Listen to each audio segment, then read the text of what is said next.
Hey, what's going on, everybody? Welcome back. Brandon again. We're in the kitchen, so I apologize about the echo, but I wanted to show you guys a chicken recipe that I've been using all the time. I pretty much do it every Sunday, and it just makes things very easy. So you guys have probably always seen these in my grocery pickup videos. This is 4 pounds of chicken breast, and this is a quick, easy recipe as far as the preparation time, and it really requires hardly any effort, which is probably why it's one of my favorite recipes out there. And you can really play around with this to make it your own.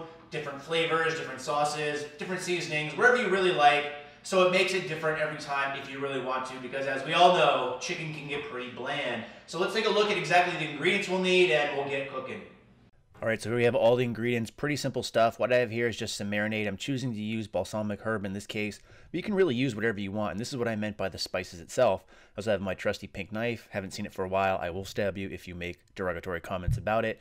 All you're going to do is get this chicken and open it up. It's fairly simple. Now, a lot of times with this chicken, you will see the fact that it does have some extra fat on it. Now, these things are pretty lean as is, but an easy way to go ahead and make these more lean if you really want is to just cut off some of this fat, and that's exactly what I'm going to do.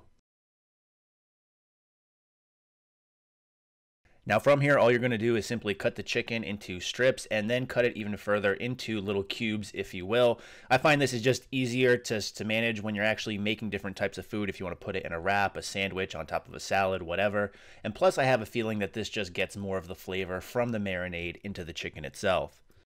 So while you're cutting the chicken, a good idea would be to preheat the oven to 425 degrees. That way, when you're done cutting, the oven should be good to go.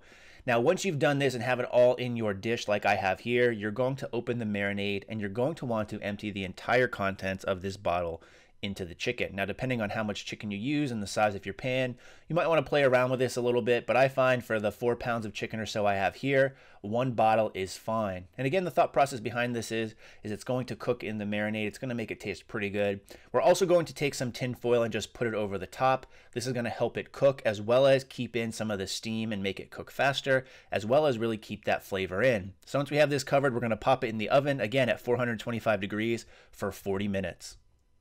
So once it's done, you obviously take it out of the oven and just take the tin foil off, and you're going to want to let this sit for a little bit because as you can see, it's going to be quite hot, but the chicken should be cooked thoroughly by this point. So I just moved this out of the sun because it made it look like it was steaming way too much. But I'm just then going to transfer this into a Tupperware plate. I'm using a actual spatula here that has some drain on here just because I don't want any more of this marinade. However, if you really want to, you could probably leave it in. But when the finished product is done, all we have here is the chicken itself. Again, this is 4 pounds of chicken. It's really versatile. You can use it pretty much on anything you want. Wraps, sandwiches, salads, whatever. Just eat it plain. But again, quick, easy way to get to it.